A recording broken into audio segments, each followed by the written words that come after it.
ደብሮኛል ወይስ ድባቴ ውስጥ ነኝ? ይህን ስሜት ብዙዎቻችን እናውቀዋለን። ህይወት ቀለሙንና ጣዕሙን የሚያጣበት ምናልባትም ጠንካራውን ዝም ብለህ ነው የምታካብደው እያሉ ህመምህን ያቃለሉ ሰዎች ይኖራሉ። ግን እውነታው ይሄ ነው። የምንናገረው ስለ ስንፍና ሳይሆን በህክምና ስለሚታወቅ የአእምሮ ህመም። ለቻናሌ አዲስ የሆናችሁ ክሊኒካል ሳይኮሎጂስት ዳዊት ነኝ። ዛሬ በድብርትና በድባቴ መካከል ያለውን ወሳኝ ልዩነት በማየት ስለ እውነተኛው ህመም ድባቴ እንማራለን። ይህን መረዳት የእናንተን ወይም የምትወዱትን ሰው ህይወት ሊታደግ ስለሚችል ከመጨረሻው አብራችሁኝ እንድትቆዩ እጋብዛለሁ። ለአእምሮ ህመም ባለሙያዎች ድብርትና ድባቴ ሁለት የተለያዩ ነገሮች ናቸው። እስኪ እንደዚህ እናስበው። ድብርት ልክ እንደ ዝናብ ነው። ይመጣል፣ በትንሹ ያርሳል፣ እንድትጠለል ያስገድድሃል፣ ግን ያልፋል። ፀሐይ ትወጣለች፣ አንተም ወደ ቀድሞ ህይወት ትመለሳል። ይህ በህይወት ውጣ ውረድ ውስጥ ለአንድ ወይም ለሁለት ቀን ግፋ ቢል ለአንድ ሳምንት የሚቆይ ስሜትን ሊገልጽ ይችላል። ድባቴ ግን ጎርፍ ነው። ሁሉንም አጥለቅልቆ የሚወስድ ቤትህን የሚጎዳ መንገድህን የሚዘጋ ደስታህን የሚያጠፋ በራስህ ጊዜና ጉልበት ብቻ ልትሻገረው የማትችለው ቢያንስ ለተከታታይ ለሁለት ሳምንት ወይም ከዚያ በላይ የሚቆይ የአእምሮ ህመም እርዳታ ያስፈልጋል። ልክ እንደ ስኳር ህመም ወይም የደም ግፊት የህክምና ክትትል የሚያስፈልገው ህመም ነው። ታዲያ ይህን ጎርፍ ህይወትህን እያጥለቀለቀው እንደሆነ በምን ታውቃለህ? ምልክቶቹን በሶስት ከፍለን እናያቸዋለን። የመጀመሪያው ከባድ የሐዘንና ተስፋ የመቁረጥ ስሜት። በሳቅ በተሞላ ክፍል ውስጥ ሆነ ከውስጥህ ግን የባዶነት ስሜት ይሰማሃል። ለምሳሌ እግር ኳስ መመልከት ደስታ ነበር። አሁን ግን ማንቸስተር ከአርሴናል ቢጫወት እንኳን ምንም አይመስልህ። በፊት ያስደስቶ የነበሩ ነገሮች አሁን ባዶ ሆነዋል። አእምሮ ውስጥ ያለማቋረጥ የሚወቅስ ድምፅ አለ። አንተ ከንቱ ነህ፣ ለቤተሰብ ሸክም ነህ የሚል እንዲሁም ደግሞ ባልኖር ይሻላል ብሎ ከማሰብ ጀምሮ ራስን ለመጉዳት ሙከራ ለማድረግ የሚገፋፋ ከፍ ሲልም ራስን ለማጥፋት ከማሰብ ጀምሮ እስከ መሞከር የሚያደርስ።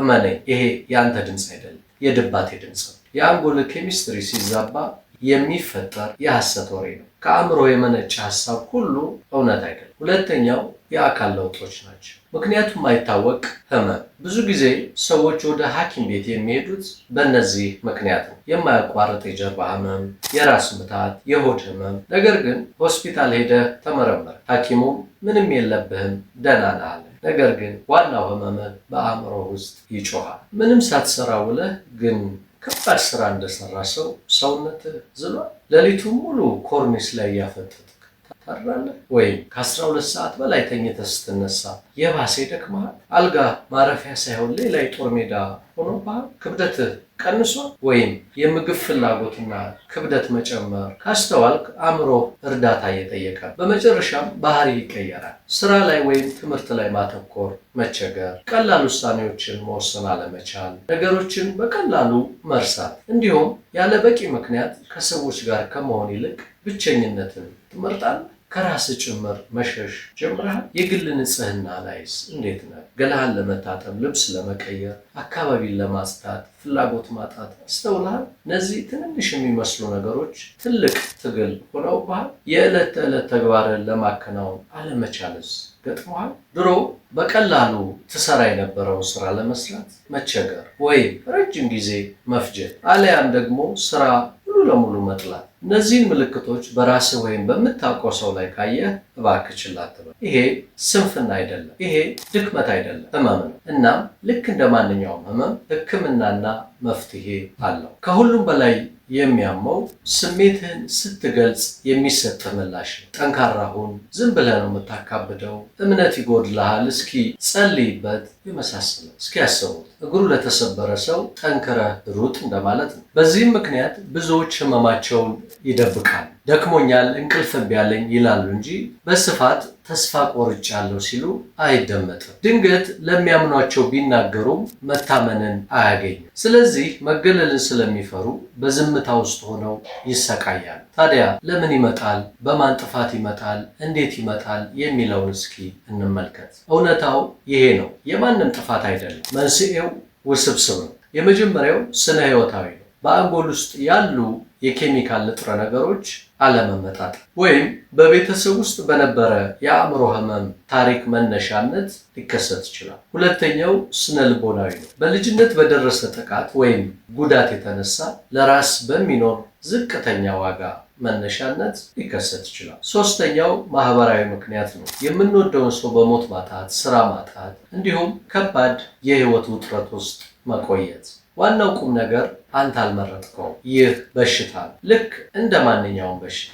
ከዚህ ሁሉ በኋላ መልካሙ ዜና ከዚህ ጎርፍ መውጫ መንገድ እንዳለው ማወቅ ነው። ድባቴ ሊታከም የሚችል ህመም ነው። 3 ወሳኝ የማገገሚያ መንገዶችን መውሰድ እንችላለን። የመጀመሪያው ደረጃ መናገር ነው። ለአንድ ሰው ብቻ ንገረው። ለዛ ለምታምነው ጓደኛ፣ የቤተሰብ አባል ወይም የሃይማኖት አባት። ደህና አይደለሁም ማለት የጥንካሬ መጀመሪያ ነው። ሸክሙን ብቻህን አትሸከም፣ አጋዥ ፈልግ። ሁለተኛ ተንቀሳቀስና የአኗኗር ዘይቤህን አስተካከል። ከቻልክ እስኪ ለ10 ደቂቃ ከቤት ውጣ፣ የእግር ጉዞ አድርግ። 10 ደቂቃ እንኳን በቂ ነው። ፀሐይ ፊትህን ሲመታ፣ ንጹህ አየር ስትተነፍስ አንጎል ውስጥ ያሉት የደስታ ኬሚካሎች እንዲመነጩ ታነቃቃቸዋለህ። ከቻልክ ጤናማ ምግብ ተመገብ፣ በቂ እንቅልፍ አግኝ። እነዚህ ትንንሽ የሚመስሉ ነገሮች ግን ትልቅ ለውጥ ያመጣሉ። ሶስተኛውና ዋነኛው ከሁሉም በላይ ወሳኝ ነው፣ ወደ ባለሙያ መሄድ። ወደ ባለሙያ መሄድ ነውር አይደለም። ሳይካትሪስት ወይም ሳይኮሎጂስት ማለት የአእምሮ ሐኪም ነው። ለተሰበረ አጥንት ሐኪም ቤት እንደምትሄድ ሁሉ ለተሰበረ ስሜትም ባለሙያ ያለውና ወደ ሐኪም መሄድ ያስፈልጋል። የስነ ልቦና ሕክምና ወይም ቴራፒና የአእምሮ መድኃኒት ሕይወትን ይታደጋል። ድባቴ ሰውየው ሳይፈልገውና ሳያውቀው የሚከሰት የጤና እክል ነው። ይህንንም መገንዘብ ወሳኝ፣ የማንም ጥፋት አይደለም። ይህንን መስማት የነበረበት እህት፣ ወንድም፣ ጓደኛ ወይም የቤተሰብ አባል ሊኖር ይችላል። አንዲት ሼር አንድን ህይወት ልትታደግ ትችላለች እና ሼር አድርጉ። ስለ አእምሮ ጤና በግልጽ የምንወያይበት ማህበረሰብ ለመፍጠር ደግሞ ሰብስክራይብ ማድረግን አትርሱ። ያስታውሱ፣ ብቻዎትን አይደሉም። ደህና አለመሆንን ማወቅ ደህና ነው። እርዳታ መፈለግ ደግሞ ጥንካሬ ነው። በጤና ቆዩ።